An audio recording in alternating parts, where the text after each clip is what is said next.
Shalom, salam damai sejahtera buat pemirsa yang dikasihi oleh Yesus Kristus dimanapun berada. Kesempatan ini kita bertemu kembali dalam pelajaran sekolah sahabat kita, pelajaran yang keempat. Bersama saya Pendeta Resta Karo-Karo akan menemani Anda di dalam pelajaran yang keempat yang berjudul hubungan sosial. Sebelum kita melanjutkan pelajaran ini, mari kita mengundang kuasa Roh Kudus. Kita bersatu di dalam doa. Allah yang penuh kasih, kami akan membahas kembali pelajaran sekolah sahabat kami dalam pelajaran yang keempat, hubungan sosial. Berikan kami pengertian, berikan kami kebijaksanaan, dan biarlah kiranya firman ini akan kami aplikasikan dalam kehidupan kami, membawa perubahan yang baru untuk lebih dekat bersama dengan Yesus. Terpujilah namamu, dalam anakmu Yesus Kristus kami berdoa dan mengucap syukur. Amin. Pemirsa yang dikasihi oleh Yesus Kristus, Petrus menuliskan surat kepada hamba-hambanya, orang-orang Kristen yang ada di bawah tekanan. Petrus menuliskan surat kepada orang-orang yang sangat disayanginya, yaitu yang ada di Pontus, Galatia, Asia Kecil, yang ada di Bitinia. Petrus memberikan suatu motivasi dan suatu kejelasan akan keberadaan umat-umat Tuhan yang ada di dalam tekanan. Oleh karena pada saat zaman kekaisaran Romawi, khususnya orang-orang yang ada di perbatasan merasakan kekejaman dan ketidakadilan di dalam perjalanan kehidupan mereka. Oleh karena kekaisaran Romawi membuat suatu peraturan, dan siapa saja yang melanggar akan peraturan tersebut, maka dia akan mendapatkan sanksi, hukuman yang sangat kejam, yang sangat keji, dengan cara disalibkan. Pemerintah militer berkuasa penuh dengan penuh kesombongan dan juga kekejaman, sehingga orang-orang yang ada pada zaman itu, khususnya orang-orang Kristen, merasa ketidakadilan. Petrus mengatakan di dalam 1 Petrus 2 ayat yang ke-13 sampai ayat 17, firman Tuhan demikian: tunduklah karena Allah kepada semua lembaga manusia, baik kepada raja sebagai pemegang kekuasaan yang tertinggi, maupun kepada wali-wali yang diutusnya untuk menghukum orang-orang yang berbuat jahat dan menghormati orang-orang yang berbuat baik. Sebab inilah kehendak Allah, yaitu supaya dengan berbuat baik kamu membungkamkan kepicikan orang-orang bodoh. Hiduplah sebagai orang merdeka, dan bukan seperti mereka menyalahgunakan kemerdekaan itu untuk menyelubungi kejahatan-kejahatan mereka.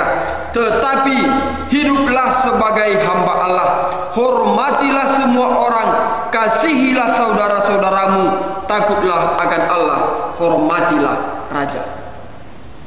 Walaupun umat-umat Tuhan, orang-orang Kristen, merasakan ketidakadilan, namun Petrus tidak memprovokasi mereka. Petrus mengatakan kepada umat-umat Tuhan agar menjadi orang-orang Kristen yang taat kepada Tuhan. Walaupun pemerintah ada di dalam keadaan korup dan juga nepotisme dan juga kejam, namun Petrus menganjurkan agar orang-orang Kristen tetap di dalam pendiriannya, takut kepada Tuhan dan taat kepada pemerintah. Kita hidup di negara yang adil dan makmur. Terkadang kita beranggapan bahwa kita ini ada di dalam negara kepemimpinan yang korup dan juga nepotisme. Walaupun negara yang kita tempati jauh daripada kesempurnaan, namun kita harus tetap taat kepada pemerintah kita. Petrus tadi mengatakan, taatlah kepada kaisar-kaisar, taatlah kepada gubernur kita menempatkan diri kita sebagai orang Kristen yang baik dimanapun kita berada. Kutipan pelajaran sekolah sahabat kita mengatakan, apa yang bisa kita pelajari darinya adalah bahwa orang Kristen harus berusaha untuk menjadi warga negara yang baik, menaati hukum segera sedapat mungkin, apalagi jika berada di tempat yang pemerintahannya jauh daripada kesempurnaan. Jelas Petrus mengingatkan kepada orang-orang yang sangat dikasihinya, yang ada di Pontus, yang ada di Galatia, yang ada di Asia Kecil, dan juga yang ada di Bitinia, agar orang-orang Kristen yang ada di sana tetap taat kepada pemerintah. Surat ini juga diberikan bukan hanya kepada orang-orang yang ada di suratinya tersebut, namun juga surat ini juga diberikan kepada pemirsa, demikian juga kepada saya. Sebagai orang Kristen harus taat kepada pemerintah, walaupun kepemerintahan kita jauh daripada kesempurnaan. Kitab Roma mengatakan di dalam Roma 13 ayat 3, firman Tuhan demikian: sebab jika seorang berbuat baik, ia tidak usah takut kepada pemerintah. Hanya jika berbuat jahat, maukah kamu hidup tanpa takut terhadap pemerintah? Perbuatlah apa yang baik, dan kamu akan beroleh pujian daripadanya. Sebagai orang Kristen, tentunya kita harus berbuat baik kepada pemerintah, dan pemerintah juga tentunya akan memberikan hal yang baik kepada kita. Sama halnya dengan pada zaman Kekaisaran Romawi. Di balik ketegasan, kekejaman, korup dan nepotisme di pemerintahan, namun Kekaisaran Romawi juga mensejahterakan rakyatnya, memberikan kesempatan bagi rakyatnya untuk menikmati perjalanan yang baik melalui bangunan jalan yang dibuat, mendirikan sistem keuangan untuk mendukung kebutuhan militernya. Dengan demikian, Roma menciptakan suatu lingkungan di mana penduduk dapat bertumbuh dalam banyak hal menjadi makmur. Pemirsa yang dikasihi oleh Yesus Kristus, bagaimana kita bertindak melakukan hal yang baik kepada pemerintah kita, kepada negara kita? Satu contoh, apabila kita memiliki kendaraan, apabila kita memiliki tanah, apabila kita memiliki rumah, berikanlah pajaknya ke pemerintah.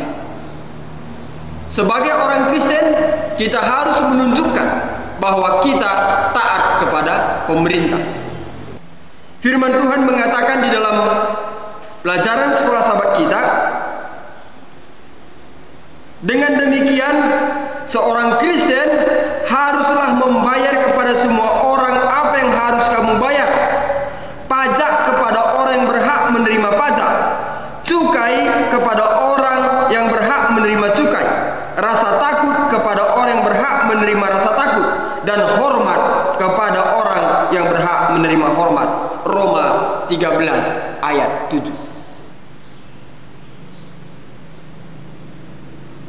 Kisah Para Rasul 4 ayat 1 sampai 4, firman Tuhan: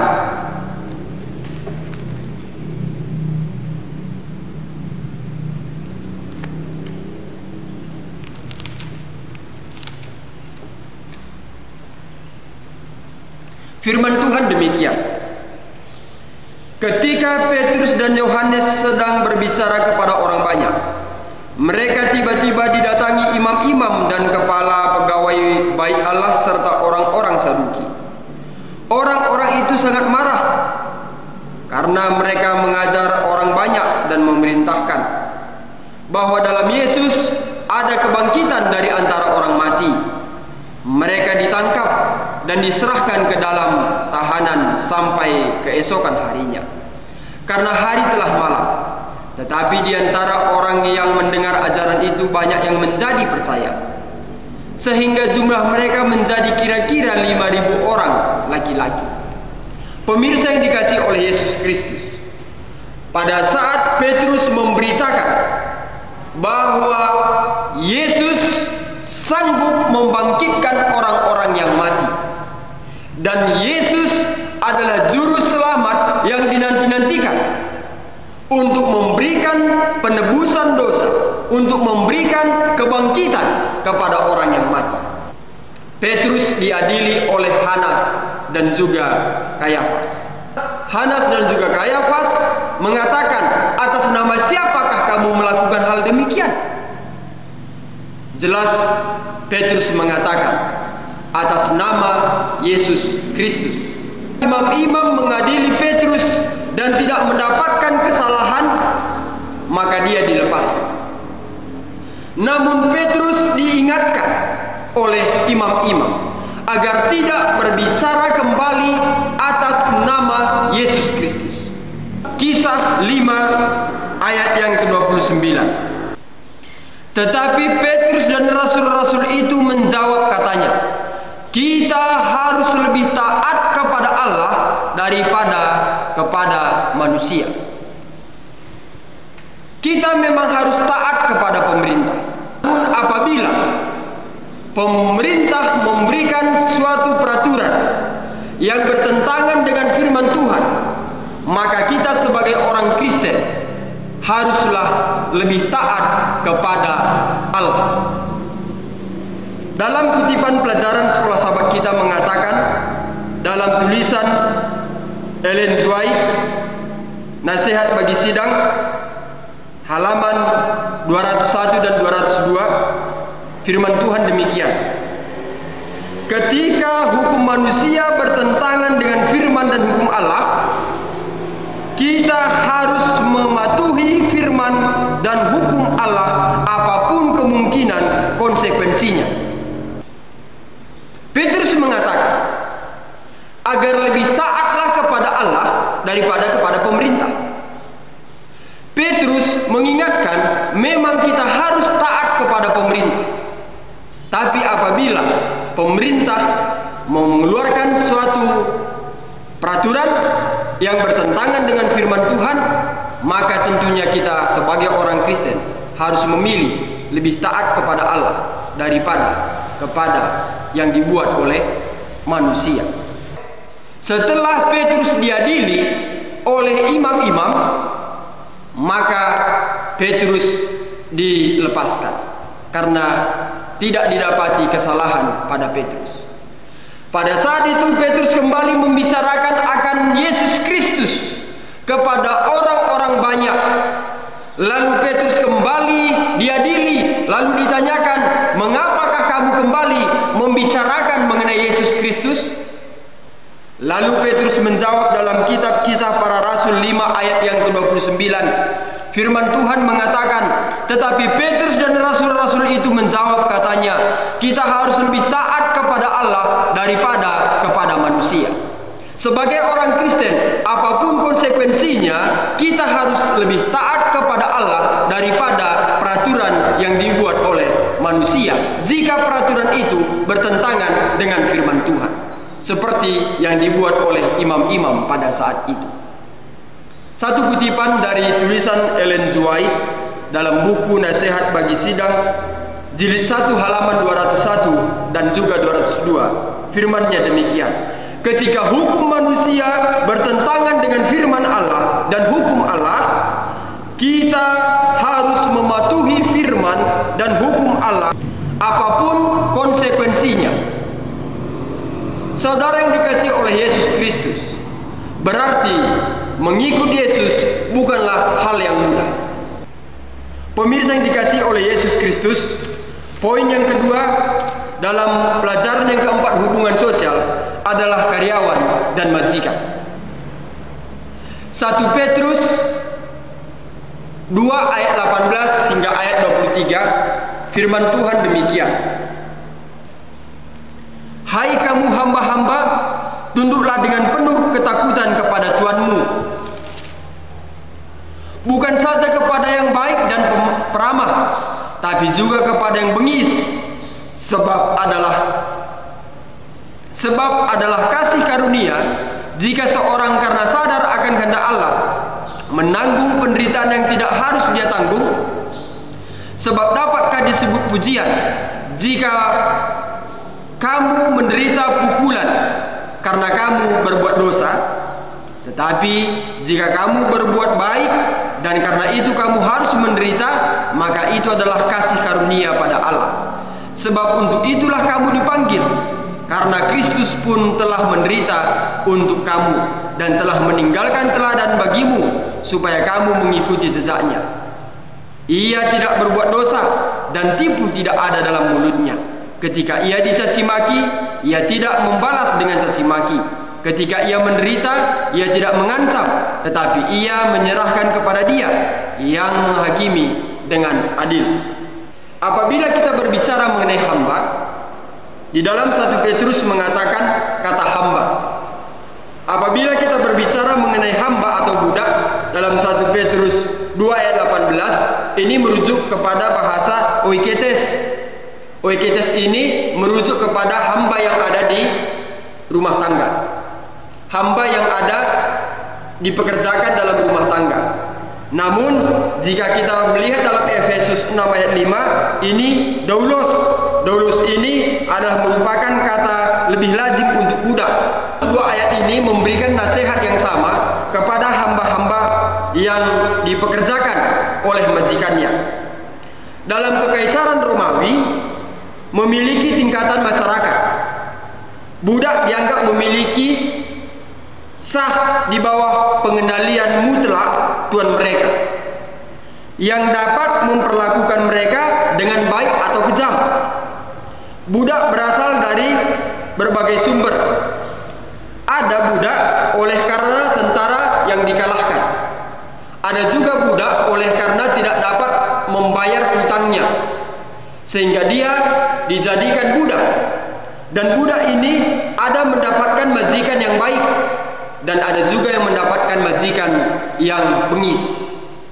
Untuk itu Petrus mengingatkan kepada hamba-hamba Tuhan, orang-orang Kristen, apabila mendapatkan majikan yang bengis, tentunya dia harus memantulkan bahwa dia sebagai orang Kristen untuk tidak melawan. Nasihat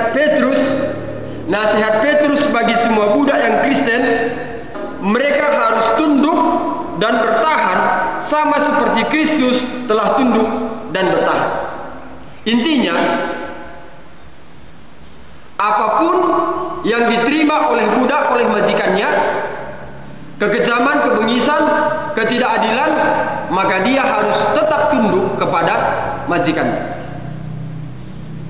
Sama halnya dengan kita pada saat sekarang ini. Apabila memang kita sebagai karyawan, apabila kita memang sebagai hamba, budak, maka kita juga harus tetap tunduk kepada majikan kita, kepada atasan kita, apapun yang terjadi. Walaupun atasan kita kejam, walaupun atasan kita bengis, namun kita harus tetap tunduk kepadanya, sama seperti Yesus juga tabah dan tidak melawan. Sama juga seperti Yesus tetap bertahan dalam peristiwa yang dia alami, walaupun dia dicaci maki, walaupun dia dihina, walaupun dia diancam, tapi dia tetap tabah menghadapi hal ini semuanya. Poin yang ketiga, yaitu suami dan istri. 1 Petrus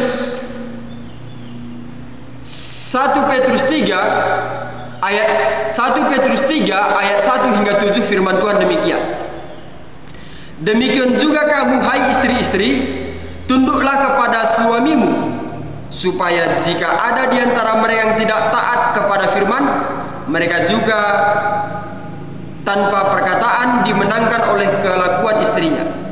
Jika mereka melihat bagaimana murni dan salehnya hidup istri mereka itu, perhiasanmu janganlah secara lahiriah, yaitu dengan mengepang-ngepang rambut, memakai perhiasan emas, atau dengan mengenakan pakaian yang indah-indah.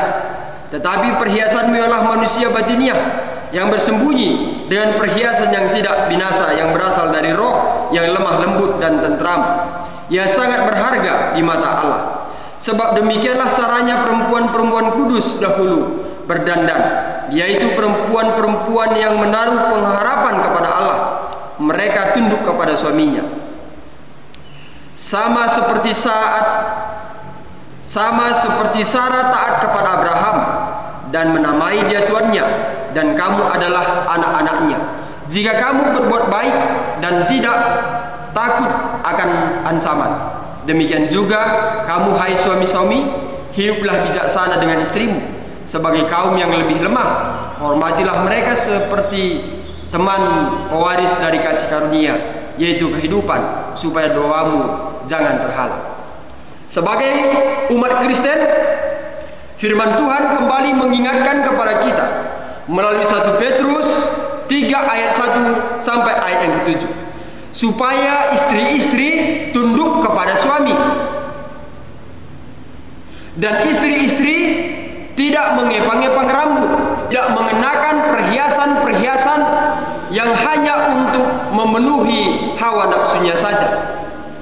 Namun Petrus mengingatkan, sebagai seorang istri, selain tunduk kepada suami, juga harus memberikan perhiasan-perhiasan secara rohania. Seorang Kristen akan menemui banyak kesulitan jika menikah dengan suami yang berbeda imannya. Apakah yang terjadi dalam situasi seperti ini? Haruskah ia berpisah dari suaminya? Petrus seperti halnya Paulus di ayat yang lain tidak menganjurkan agar istri Kristen meninggalkan suami mereka yang tidak beriman. Sebaliknya, kata Petrus, istri dengan suami yang tidak beriman harus hidup menjadi teladan. Pemirsa yang dikasihi oleh Yesus Kristus, di zaman kita saat sekarang ini tidak jauh berbeda seperti zaman yang dituliskan, tidak jauh berbeda dengan surat yang diberikan oleh Petrus kepada hamba-hamba Tuhan yang jauh, kepada hamba-hamba Tuhan yang ada di Pontus, yang ada di Asia Kecil, Galatia. Petrus mengingatkan kepada orang-orang, kepada pasangan yang tidak seiman menikah, agar tetap taat di dalam pasangannya, agar tetap taat di dalam hubungan rumah tangganya. Oleh karena kita melihat pada saat sekarang ini, banyak sekali kita menemui seorang istri mengatakan, saya harus meninggalkan suami saya, kami harus bercerai. Oleh karena apa? Oleh karena saya sering dipukuli, oleh karena saya sering dimarahi, oleh karena saya sering tidak dinafkahi. Hal ini sering sekali menimbulkan perceraian di tengah kehidupan rumah tangga pada saat-saat sekarang ini. Sebagai orang Kristen, firman Tuhan mengingatkan pada kita agar tetap bertahan dan jadilah teladan sebagai seorang istri yang Kristen, sebagai seorang suami yang Kristen. Apabila pasangan kita tidak mengenal akan kebenaran Tuhan, maka kita yang mengenal kebenaran Tuhan harus lebih taat, harus lebih sabar untuk menerima perjalanan rumah tangga tersebut untuk menjadi hal yang baik. Kutipan pelajaran sekolah sahabat kita mengatakan, perempuan yang menikah dengan suami yang tidak beriman harus menjadi contoh, dan sebagai hasilnya suami mereka dapat bergabung dengan jemaat luar biasa. Apabila pasangan yang sudah mengenal kebenaran, baik istri dan juga suami, menjadi contoh dalam kehidupan rumah tangganya kepada pasangan yang belum mengenal kebenaran, maka dia akan dapat dimenangkan untuk mengenal kebenaran. Apabila pasangan orang Kristen ini tadi menjadi contoh di hadapan suaminya, di hadapan istrinya, dan ini akan memberikan suatu perubahan bagi pasangannya untuk mengenal Yesus di dalam kehidupannya. Seorang wanita Kristen akan bertingkah laku dengan cara yang akan memperkenalkan kekristenan kepada orang yang tinggal bersama dia dengan cara yang paling intim, suaminya. Ya. Firman ini, pelajaran ini telah mengingatkan kepada saudara dan saya. Pelajaran ini telah mengingatkan kembali kepada saudara dan saya bagaimana kita harus berhubungan sosial, di dalam sosial dan juga politik, di dalam karyawan dan juga majikan, serta pasangan suami dan juga istri. Kita harus menunjukkan posisi kita sebagai orang Kristen adalah mencerminkan Yesus dalam kehidupan kita. Lebih taat kepada Allah daripada yang dibuat oleh manusia. Demikianlah pelajaran sekolah sahabat kita. Di pelajaran yang keempat ini, untuk menutup pelajaran ini, mari kita kembali berdoa. Bapa yang penuh kasih, kami datang kembali kepadamu mengucap syukur oleh karena kuasa-Mu telah menyertai kami untuk dapat mengerti akan pelajaran ini. Kiranya dalam hubungan sosial kami bersama dengan negara, gereja, demikian juga di dalam hubungan kami bersama majikan serta suami dan istri, kiranya kami tetap mengutamakan akan firman Tuhan di dalam iman percaya kami kepada Tuhan. Biarlah kiranya kami taat juga kepada pemerintah kami. Biarlah kiranya kami tetap taat kepada majikan kami. Pada saat kami mengalami ketidakadilan, pada saat kami mengalami tindasan, pada saat pasangan kami tidak sependapat dengan kami mengenai firman-Mu, izinkanlah kiranya kami akan selalu setia, sabar, dan menurut hanya kepada Tuhan, dan juga menghormati akan pasangan kami, majikan kami, serta pemerintah kami. Biarlah kiranya kami menjadi orang Kristen yang taat dimanapun kami berada. Terpujilah nama-Mu, dalam nama-Mu Yesus kami berdoa dan mengucap syukur. Amin. Demikianlah pelajaran sekolah sahabat kita pada pelajaran yang keempat ini. Kita akan bertemu kembali dalam pelajaran yang kelima di kuartal 2 tahun 2017. Kiranya Tuhan memberkati kita. Shalom.